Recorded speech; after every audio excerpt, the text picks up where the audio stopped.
Teman-teman Real Traders, baik lagi di YouTube-nya Traders Family dan kali ini adalah konten khusus di mana Bapak akan dongeng sama kita semua tentang gimana proses perjalanan pembentukan mindset seorang Bapak Tito. Jadi siapkan kopi, nongkrong, dengerin dongengnya. Panjang tuh, panjang. Panjang. Karena pas kemarin Bill ingetin saya aja, Pak, besok kita syuting ya, kita bahas yang minggu lalu. Wah iya. Seperti biasa, lupa dulu. Saya langsung inget-inget kan, wah dari mana tuh datangnya? Tapi tetap butuh di trashback ya? Iyalah, udah berapa tahun Bill? Iya. Dan pembentukannya dari mana? Saya titik checkpoint pertama dong. Checkpoint pertama sebenarnya semua karena mentor saya nih. Gitu kan. Oke. Saya inget-inget lagi, gak juga. Karena saya pernah ngomong sama mentor saya kan, wah makasih ya udah bikin saya jadi kayak sekarang gitu. Ya. Dan disautin kan, saya nggak ngapa-ngapain. Saya cuma bisa ngajarin kan situ yang ngelakuin. Situ bisa karena situ bisa. Iya. Oh iya juga ya, kenapa ya? Gitu. Akhirnya mundur lagi. Mundur lagi, saya urutin lagi, urut sampai ke titik awal akhirnya. Ketemu. Susah tidur aja. Iya, oke. Titik awalnya jadi di mana? Titik awalnya bisa dibilang ini faktor luck malahan. Faktor, ya saya merasa akhirnya disitulah saya merasa saya ternyata orang yang beruntung. Beruntung sih? Gini, karena pada dasarnya pembentukan mindset saya itu banyak terbantu oleh sifat saya sendiri. Sifat saya yang nggak mau kalah. Gitu kan. Saya menemukan sifat saya nggak mau kalah ini justru saat saya main game. Oh, balik lagi ke main game. Betul. Dan setelah saya ingat-ingat tadi sepanjang malam nih saya merasa wah, saya merasa bersyukur banget dulunya saya adalah gamer. Kenapa dengan main game? Karena dari main game itulah saya menemukan apa ya, kayak jati diri saya menemukan potensi saya yang sebenarnya. Nggak ada orang main game langsung ketemu jati diri, langsung ketemu potensi. Nggak langsung. Gitu. Nah itu. Ini dia nih. Ini kita kembali ke, waduh tahun berapa saya juga lupa. 1 SMA pokoknya saya. Oh oke. 1 SMA. Ini asal muasalnya semua. Setelah dipikirin semalam ya. Iya. Ya, oke. Semua bermula dari satu SMA. Pada suatu hari. Ini. Oke. Intinya satu SMA itu saya mulai kenal namanya main game. Main game di situ ya zaman saya SMA waktu itu ada game namanya Counter Strike. Ya. Saya main lah di situ Counter Strike. Oke. Untuk pertama kalinya di warnet itu. Oke. Dan main gamenya bukan pertama kali, tapi di warnet itu pertama kali. Oh, ya. Dah? Ya. Saya main kurang lebih waktu itu main ya cukup lama lah main. Besokannya saya dikasih tahu sama teman saya. Oh, lama itu 1 hari itu. 1 hari itu. Oh, oke. Saya main dari jam-jam lah gitu ya. Oh iya, dari jam 8 malam sampai jam berapa tuh ya, saya juga nggak tahu. Lama, 4 jam sih ada. Iya, oke. Besoknya saya kasih tahu sama teman saya, Tok, nama lu masuk di ranking warnet. Oh, saya bilang, ranking warnet? Iya, nama lu masuk yang gara-gara gara-gara kita kemarin main rame-rame tuh. Oh gitu, itu warnet ada rankingnya, saya gitu kan. Oh bapak nggak tahu? Saya nggak tahu, kan saya pertama kali ke warnet itu. Oh iya. Akhirnya begitu pulang sekolah, saya mampir, naik motor kan. Iya. Saya mampir bentaran. Terus disitulah saya ngeliat nama saya terpampang kan. Oh, kok keren ya nama saya di situ ya. Gitu kan. Oh untung saya milih nama juga nggak jelek-jelek amat gitu kan. Iya. Ternyata mandangin ada nama saya di situ tuh ada kepuasan. Ah, Saya ada rasa kepuasan, seneng gitu kan. Iya. Ngerti sih. Udah. Kebayang sih. Di situ wah main lagi ya, kalau gitu saya main di sini aja nih. Udah. Sejak tahu itu saya rajin main di warnet itu. Oke. Main terus di warnet itu. Dengan harapan? Iya, maunya saya masih peringkat 10 besar lah. Dengan harapan saya maunya peringkat 1. Oh, jadi yang pertama kali namanya ditulisin itu 10 besar. 10 besar. Habis itu keinginannya naik, pengennya nomor 1. Betul. Oh. Saya maunya bisa kali ini peringkat 1 nih. Gitu kan. Saya main. Ya. Susah banget untuk masuk 5 besar. Susah ternyata. Yang 5 besar nih jago-jago banget gitu. Sampai ke 6 masih bisa ya? 5 besar berat ya? 5 besar susah. Iya. Udah, tapi kayak gak mau tahu, saya pengennya nama saya jadi nomor 1 di situ. Iya gitu benar. kan. Saya pengen bisa. Nah, dari situ akhirnya saya setiap kali ngumpul, ada rumah teman saya nih, saya gak punya komputer. Rumah teman saya ini ada komputer. Ya kan, dan setiap kali ngumpul akhirnya biasanya kalau nongkrong kita ngumpul kan nongkrong, hahaha. Iya ngobrol ya. Saya malah jadinya, boleh nggak gue pinjam komputer lo, gue mau main CS. Oh nggak mau ngobrol, maunya main ya. Saya jadi main. Iya. Padahal tuh rame itu ya. Iya, akhirnya saya jadi nggak, ya rame sih, tapi jadi nggak ngobrol, jadi nggak nongkrong. Kayak terobsesi kan soalnya kan. Iya. Saya terobsesi, main saya. Udah habis main, oh begini caranya, udah ke warnet besoknya. Saya praktekin, masih nggak bisa juga, ke rumah teman saya lagi. Oh pelatihannya di rumah teman bapak itu ya. Kan gratis deh. Iya benar. Numpang main. Nggak ngongkos ya. Iya. Terus begitu setelah 2 bulan kemudian, saya berhasil nomor 1. 2 bulan juga tapi ya. 2 bulan. Lumayan juga. Saya lakuin itu secara terus menerus. Akhirnya saya jadi nomor 1. Berhasil. Oke. Wah, euforianya luar biasa dong. Perjuangannya 2 banget. bulan loh. Perkara cuma ngeliat nama saya nomor 1 saya seneng banget. Seneng banget. Oke, nah udah dapet tuh apa yang Bapak tuju? Yang saya tuju adalah setiap bulan saya harus nomor 1. Oh naik lagi? Iya. Jadi harus tiap bulan ya? Itu rankingnya ada mingguan ada bulanan. Oh. Jadi setiap minggunya pun saya mau nomor 1, bulanan wajib nomor 1. Iya. Udah tuh, wah bela-belain madal sekolah sih sering. Demi ke warnet. Udah pasti sih kalau udah kena warnet susah tuh. Main terus. Iya. Udah. Sampai ya beneran, bahkan sampai saya juara akhir tahun. Saya juara akhir tahun, berhasil. Oke. Dan untuk juara akhir tahun tuh nggak mudah. Saya sampai menjelajah ke warnet-warnet lain. Saya cari warnet sini siapa jagoannya, saya bisa ngataklukin dia. Warnet sini siapa jagoannya, saya bisa ngataklukin dia. Emang nggak mau berhenti ya, udah menang di warnet itu nyari lawan di warnet lain. Betul, karena saya mau jadi juara akhir tahun. Oke. Gitu kan? Oke. Yang akhirnya kebiasaan saya menjadi juara itu saya bawa ke game berikutnya kan. Saya kuliah. Iya. Kuliah saya sama lah, pasti banyak madolnya demi bisa main game. Pasti. Sampai saya akhirnya dikirim lah tanding mewakili Indonesia. Udah. Tapi di situ terus terang saya merasa, saya bersyukur. Di situlah titik awalnya semua. Gitu. Karena ternyata saat di dunia kerja saya melakukan hal yang sama. Saya mau menjadi nomor 1 saat di dunia kerja. Oh, di situnya maksudnya. Gitu loh. Dan setelah saya ingat-ingat lagi, kenapa ya? Ini atas dasar apa ya? Dan akhirnya saya mikir, saya simpulin, mungkin bahasa paling simpelnya adalah saya kecanduan akan feel menjadi juara. Saya edik. Iya. Bukan edik main gamenya. Iya. Tapi edik menjadi pemenang. Iya. Karena main gamenya sendiri saat saya udah bertahun-tahun juara terus, itu mainnya udah begini. Udah ada hambar-hambar. Emang agak sombong sedikit ya. Yang lainnya cetek-cetek ya. Iya. Tapi tetap saya mainin karena saya maunya nomor 1. Iya. Dan itu kebawa sampai di dunia kerja. Nggak, tapi kan namanya main game ya. Bagaimanapun kan itu main. Itulah kenapa saya bilang saya beruntung. saya ternyata udah punya sifat itu duluan. Iya. Gitu kan. Setelah saya pikirin, mungkin bukan sifatnya, mungkin bukan apa, tapi lebih ke addiction-nya.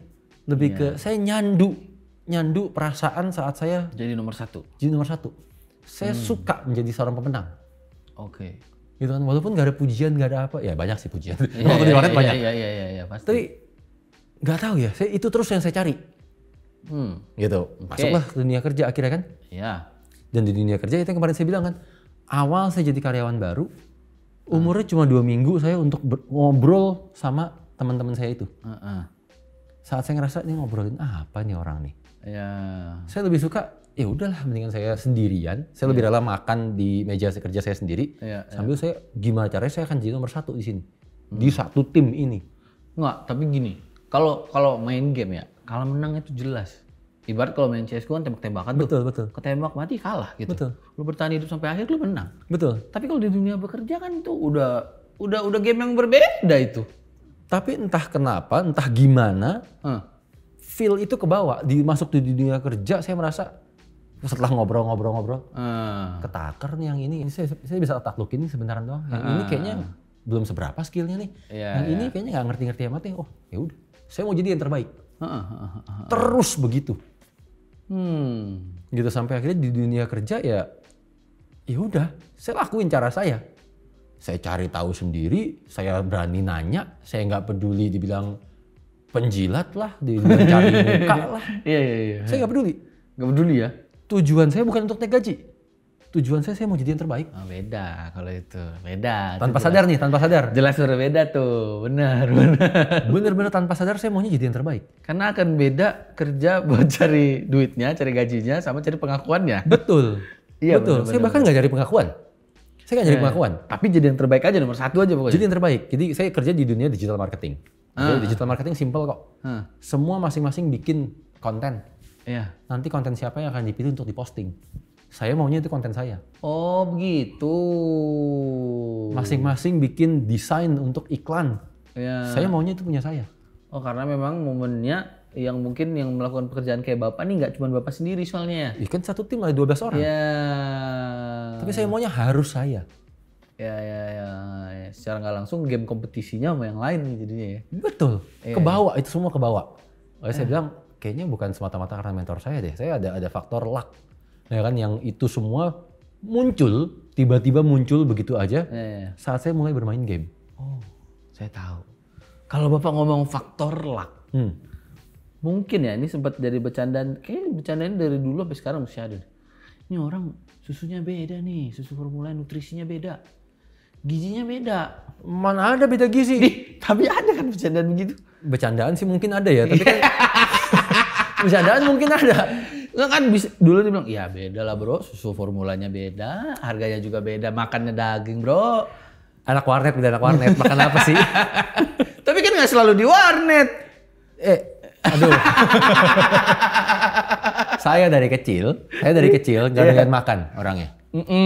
Buset deh, kurusnya minta ampun saya. Iya. Bukan karena nggak dikasih makan, tapi karena saya nggak doyan makan. Dibanding makan nasi sama daging, saya lebih suka makan nasi sama taro. Ayo, mau ngomong gizi. Taro lagi. Taro. Yang penting udah ada krinis-krinisnya asin-asinnya ya. Dibanding suruh makan nasi sama sayur, saya lebih suka makan nasi sama kecap. Oh. Gitu. Saya bisa gak ada nasi sama kecap. Tapi kalau suruh sama sayur, tar dulu. Saya nggak doyan. Iya. Gitu loh. Jadi kalau ngomong faktor gizi, ya saya nggak tahu sih bener apa enggak. Ya kan saya bukan ahli nutrisi. Iya bukan.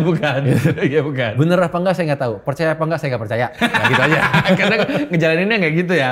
Iya jelas. Dari kecil saya begitu. Di warnet makanan apa sih warnet? Iya. Ya kan. Ada duit kalau paling mewahnya nasi goreng sama telur.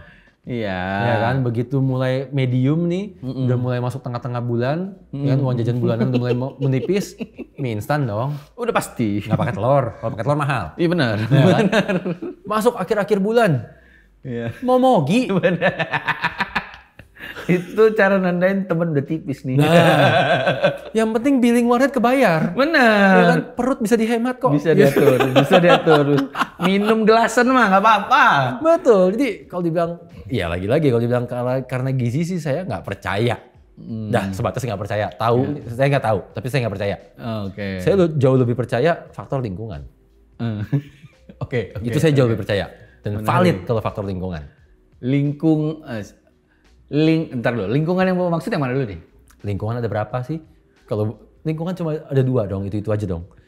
Iya. Iya dong, lingkungan lingkungan keluarga, lingkungan pergaulan, selesai. Bener, Iya kan, mau ini dibilang pergaulan di sekolah kayak pergaulan di kampus kayak pergaulan di ke tempat kerja kayak intinya pergaulan. Iya, itu lebih ke di rumah dan di luar sih kayaknya. Iya, intinya kan itu kan. Iya. Ini 2 faktor ya yang sangat kuat sih ya untuk membentukkan mindset kita sih ya.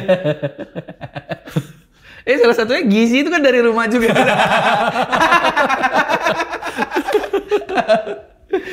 Oke, kalau yang pembentukan mindset yang Bapak alamin waktu itu gimana? Nah, ini berarti termasuk dalam skenario yang Bapak pikirkan kemarin dong di track kemarin. Betul. Dan ini yang sebenarnya mayoritas orang gimana ya? Ya secara nggak sengaja terbentuknya salah kalau menurut saya. Secara tidak disengaja terbentuknya salah. Betul. Karena saya pun ngalamin. Saya yakin semua orang ngalamin lah. Di rumah nih kita ngomong. Paling simpel di rumah dulu. Ya kan?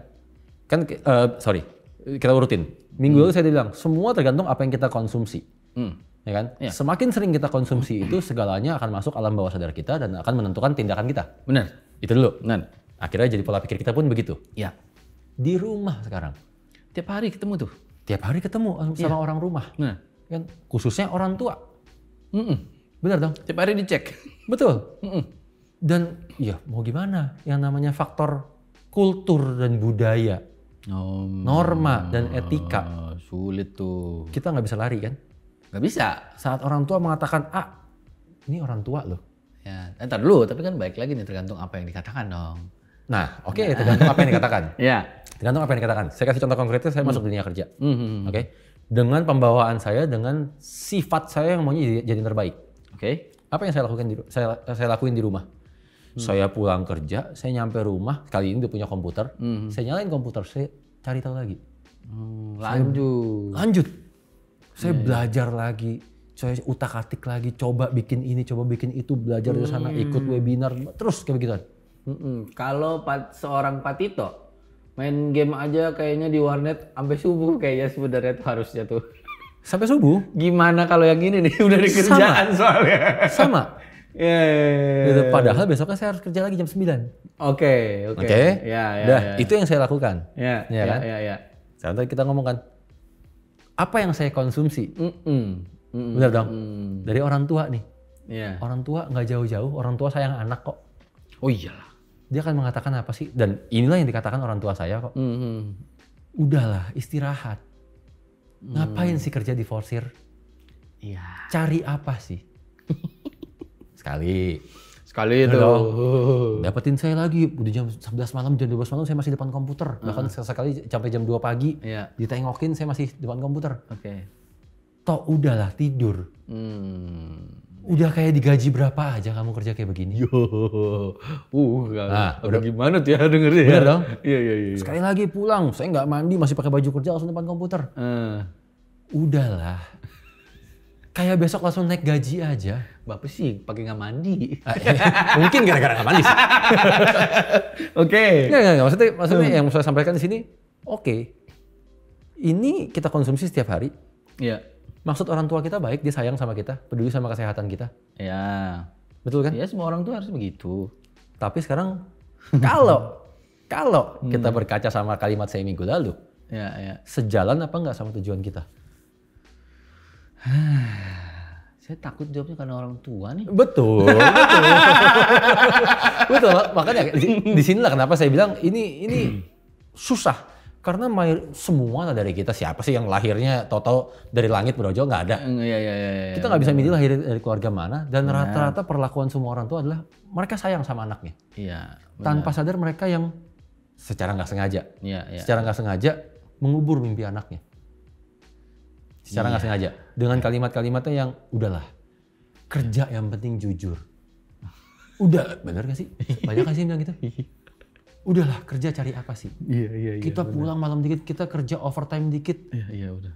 Atau sering misalkan, ada teman saya nih, udah sering kerja overtime karena sama kayak saya gila kerja. Sekali-sekalinya lagi datang, ya kan saya main ke rumahnya. Oh, kalian masih naik motor semuanya katanya. Kirain kerja udah kayak gitu dapat jadi manajer semua paling enggak. Ngeselin juga. Iya, sindiran-sindiran yang begini justru kok kita lagi mau berkembang.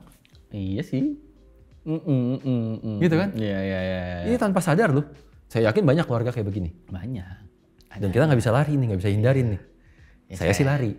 Ya saya juga ngalamin sih. Terus terang waktu itu saya lari akhirnya. Iya. Saya lari. Karena lari maksudnya? Saya keluar dari rumah. Oh. Saya risih. Oh udah kerja juga sih ya? Saya udah kerja. Saya risih dengan selalu diocehin suruh tidur. Sementara saya masih mau cari tahu. Yang saya mau menjadi nomor 1. Berarti ini nggak tinggal di rumah lagi jadinya? Akhirnya saya pindah ke apartemen. Oke. Bukan kabur dari rumah, saya pindah ke apartemen, ngomong baik-baik atas izin orang tua. Oh atas izin? Ya, sebenarnya dikasih nggak dikasih saya pergi. Tidak untuk ditiru. Iya. Disclaimer tidak untuk ditiru. Iya benar. Oke. Udah, gitu kan. Dan situ kan saya cuma mikir kan, ini kalau saya terusin di rumah, saya bantah-bantahin jadinya saya membantah orang tua, saya ribut terus sama orang tua. Iya, jadi enak juga. Sementara di pemikiran saya bahkan saya pernah nyautin, loh kan saya nyontoh situ maksudnya mama saya sendiri. Iya. Kedua orang tua saya dari saya kecil saya lihat mereka pekerja keras, bisa kerja sampai malam. Kenapa giliran saya kerja sampai malam ditegur? Kan gitu. Kejepit orang tuanya. Tapi ya nggak tahu lagi-lagi kan. Itu susah untuk disampaikan gitu. Iya benar. Karena orang tua mereka akan melakukan hal yang menurut mereka baik untuk anaknya. Iya benar. Gitu kan? Iya sih. Tapi iya, ini faktor lingkungan pertama nih. Iya. Yang tanpa kita sadar ini akan kita konsumsi kalimat dia setiap hari. Iya. Kalimat-kalimat yang akan melemahkan kita loh, bukan menguatkan kita. Iya sih. Tapi kalau kita ngomong realistisnya, nggak mungkin dong bapak langsung tahu-tahu, wah ini bercandanya gini ya, nah ini mindset tidak baik. Oh enggak. Nggak mungkin kan? Di saat itu saya nggak ngerti soal mindset lah. Saya cuma taunya saya lagi suka ngelakuin ini. Saya lagi suka mempelajari tentang digital marketing. Jangan malah direm gitu. Iya. Iya. Jangan saya disuruh tidur. Iya. Saya nggak ngantuk. Toh besok saya kerja kok. Ya telat sih. Toh besoknya saya kerja. Iya. Kan gitu. Iya. Ya waktu itu naturalnya begitu ya. Natural. Iya. Gitu.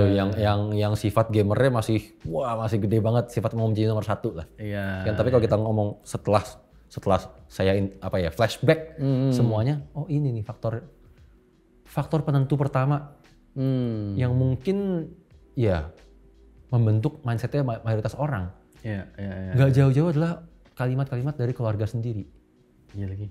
Terlalu deket soalnya tiap hari sama keluarga kan. Betul. Iya benar. Tapi kan gitu loh. Kan ujung-ujungnya nih tadi kan Bapak cerita kerja akhirnya kan. Nah, si kerjaan itu jadi gimana? Ya, kerja saya sih jadi nomor 1. Saya dipercaya untuk bentuk tim kok berikutnya. Oh, bahkan sampai dipercayakan untuk bentuk tim. Iya. Oh. Gitu loh. Iya. Dan yang kedua sekarang, udah nggak usah ngomong kerjaan lah. Kerjaan nyatanya saya jadi kayak sekarang gitu. Iya. Benar kan? Iya. Yang kedua sekarang, tadi ada faktor keluarga. Iya. Pastinya kita sama-sama tahu faktor pergaulan kan. Benar. Ini juga, waduh, efeknya luar biasa besar. Dan ya ini luas sekali sih. Mau dari tongkrongan kita di kantor kayak tongkrongan kita sama teman-teman alumni SMA mana. Banyak tuh jadinya dari tuh. Teman-teman kampus mana. Iya, teman komunitas motor. Betul kan? Banyak jadinya tuh. Dan mayoritas kan, ya namanya tongkrongan. Kita kalau lagi nongkrong yang penting asik kan gitu. Iya. Sadar gak sih dalam segala tongkrongan yang kita tongkrongin itu, gitu, itu semua kita konsumsi loh. Iya, kalau satu tongkrongannya. Betul. Banyak tongkrongannya. Dan kita cenderung nyari tongkrongan yang sama loh. Tongkrongan yang sama dalam artian cocok sama kita, asik tongkrongannya. Bisa bikin kita ngelepas penat. Iya. Wah, refreshing. Tongkrongannya kalau bahasanya gokil gitu kan ya. Gokil sih, gokil. Tongkrongannya seru. Bener gak sih? Bener. Kita konsumsi setiap hari. Iya. Padahal nggak sejalan sama tujuan kita. Iya. Itu membentuk mindset kita. Ini sih semua ngerasain sih ya kayaknya kalau itu. Iya. Kayak pernah apa sih ngerasain daripada? Iya, 2 faktor ini penentunya sebenarnya. Ah soalnya Mbak, kalau misalnya di tongkrongan gitu kan. Tongkrongan macam-macam ya. Iya. Tongkrongan kerjaan nih ya sama lah kayak misalnya kita ya ada tongkrongan kerjaan yang kerjanya ngeluh melulu.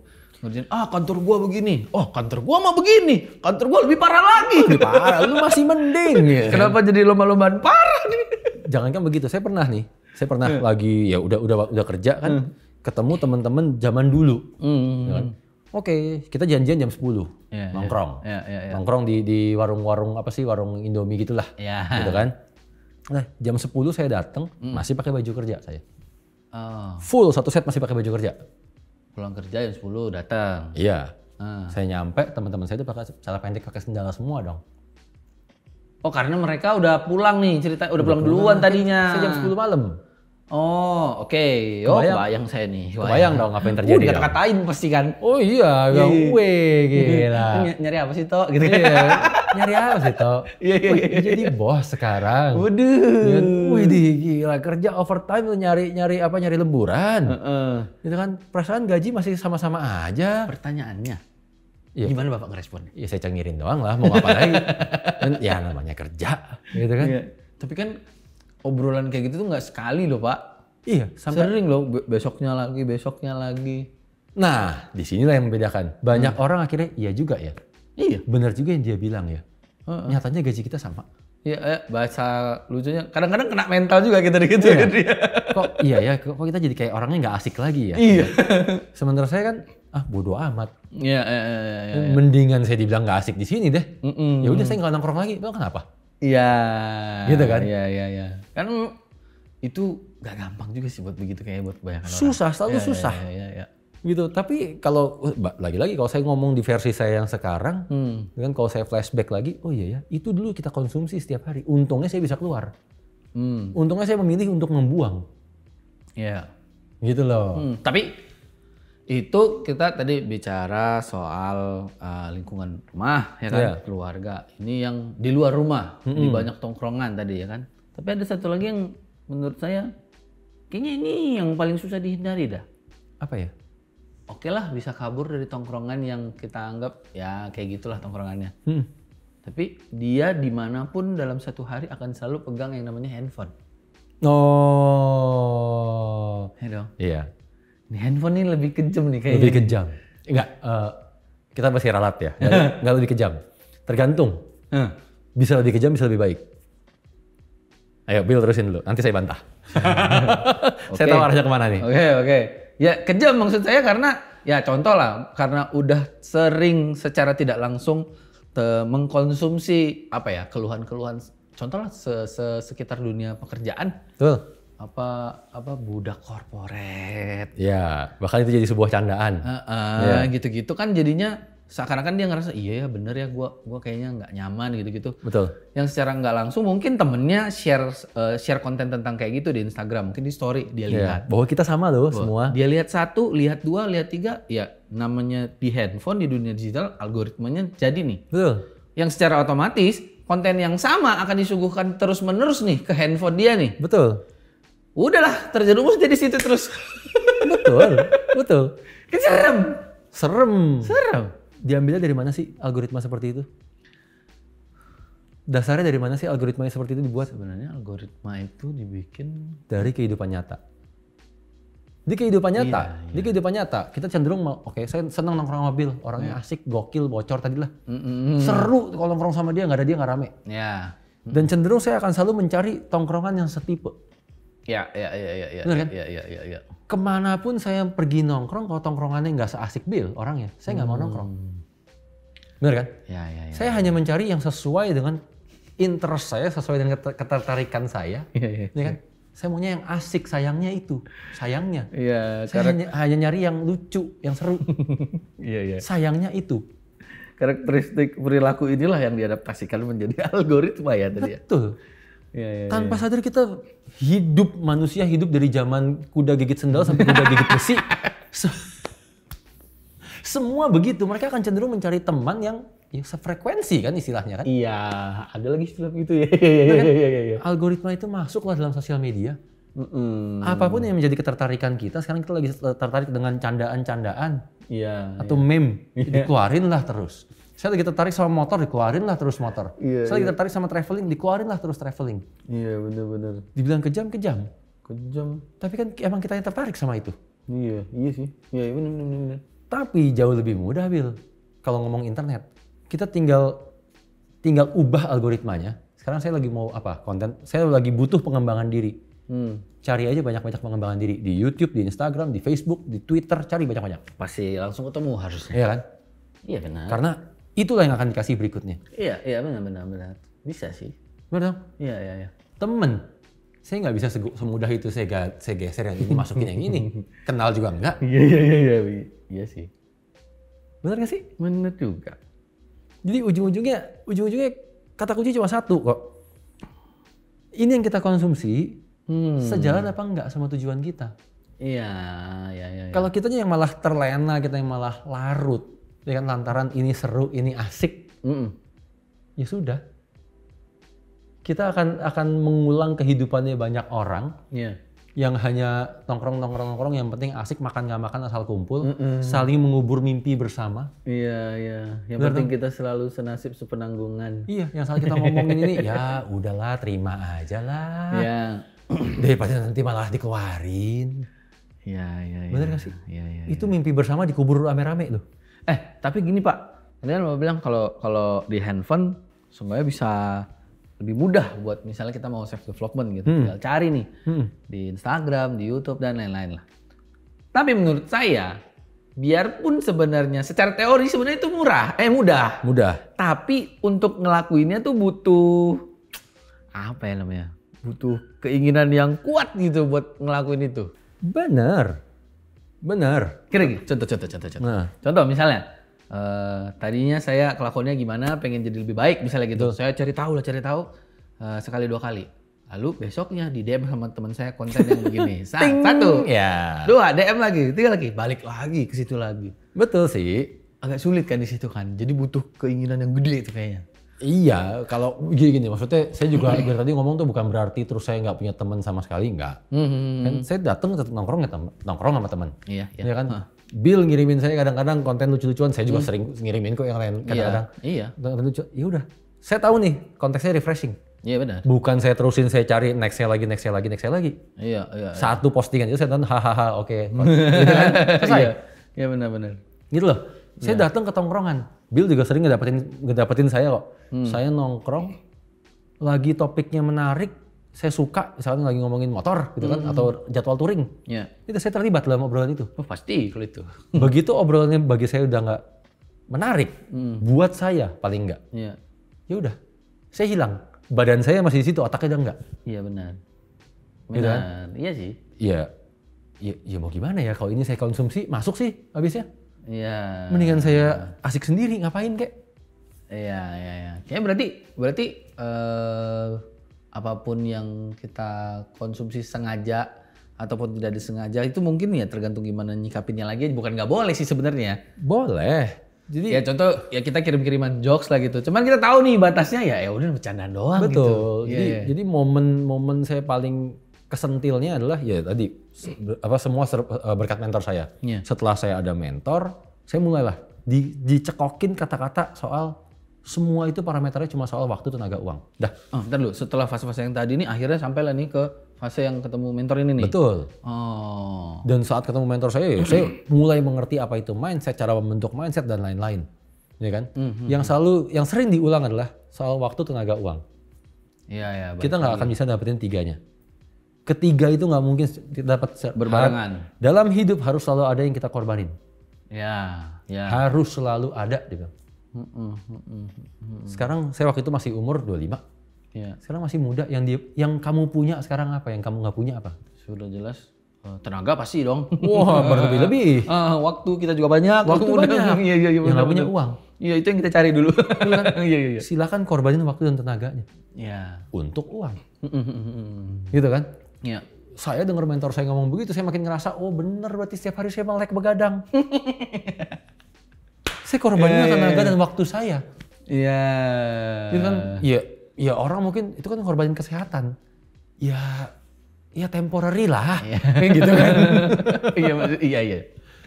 Iya sih. Sekarang suruh korbanin lagi, saya milih saya korbanin aja uang.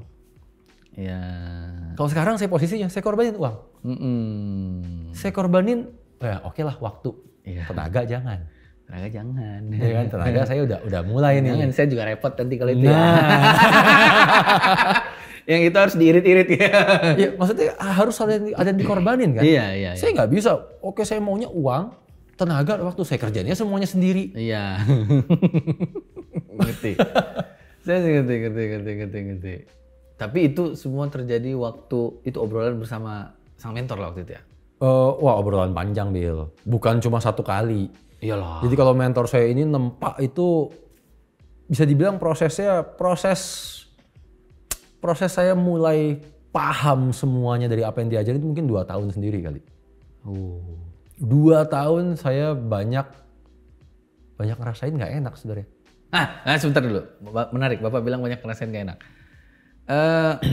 Gimana ya, Bapak ini kan kalau udah AA gitu kan, Tapi kan dalam proses penumpaan itu nggak mungkin semuanya langsung sependapat sama apa yang Bapak pikirkan dong. Betul.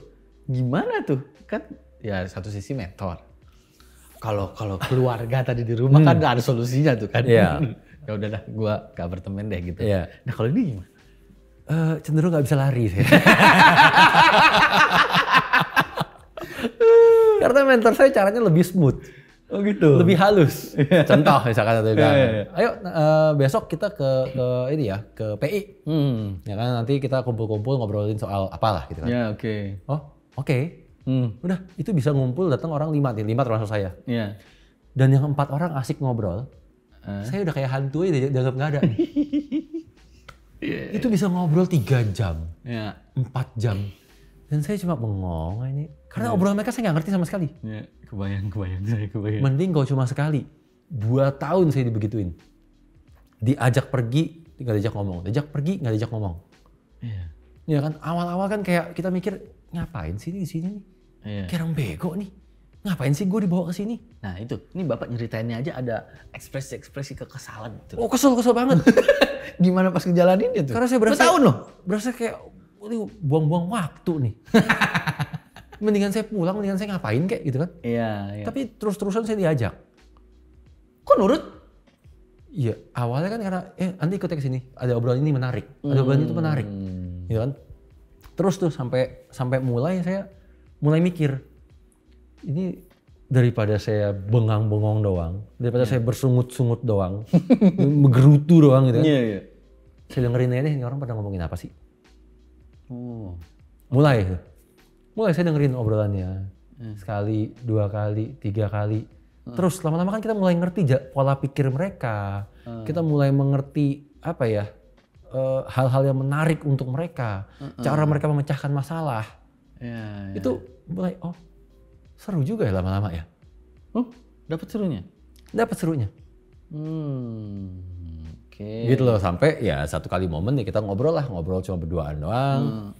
Intinya di situ adalah satu kalimat yang benar-benar menyadarkan saya. Dia bilang, mindset itu semua soal kita memilih lingkungan. Ya kalau saya ngomongnya soal apa yang kita konsumsi. Iya. Dia bilang soal memilih lingkungan. Iya. Kalau kita membiarkan diri kita yang dipilih lingkungan, Sampai kapanpun kita nggak punya kontrol atas diri kita. Ya. Dengan contoh paling simpelnya, teman di sana, "Tok, nongkrong sini yuk, udah lama lo nggak nongkrong, nggak asik lu." Datang. Dipanggil sini, datang. Dipanggil saya, datang. Ini lingkungan kontrol kita loh namanya. Iya sih. Bener kan? Benar. Sejalan apa nggak sama tujuan kita? Lagi-lagi itu. Balik lagi ke situ ya. Ya. Bener kan? Ya. Abis dia ngomong begitu, saya udah pulang, saya dikirimin satu quotes lah. Ya waktu itu masih zamannya BlackBerry kan. Dikirimin picture, sit with winners, the conversation will be different. Dah. Awalnya nggak ngerti dong maksudnya apa sih. Quotes ini artinya apa sih? Iya. Sit with winners, the conversation will be different. Apa ya? Iya. Tapi kan kita ngumpul lagi sama mentor saya dan teman-temannya yang para bos-bos ini semua. Dipanggil buat ngumpul itu jalan terus menerus ya. Terus. Oke. Ya, sampai saya mulai perhatiin. Iya ya. Mereka bisa ngobrolin seru, ketawa-tawa sama kayak saya kalau lagi nongkrong sama teman-teman saya juga ketawa-tawa. Yang beda adalah topiknya. Saya kalau sama teman-teman saya ngomongin topiknya ya ngegosip apalah. Soal keluhan-keluhan atas dunia kerja lah. Ya, keluhan-keluhan hidup lah. Keluhan hidup Ada lah. aja deh. Ya kan? Itu kita ketawa-tawa. Mereka menertawakan ide-ide yang brilian. Mereka menertawakan solusi-solusi saat mereka berhasil memecahkan sebuah masalah.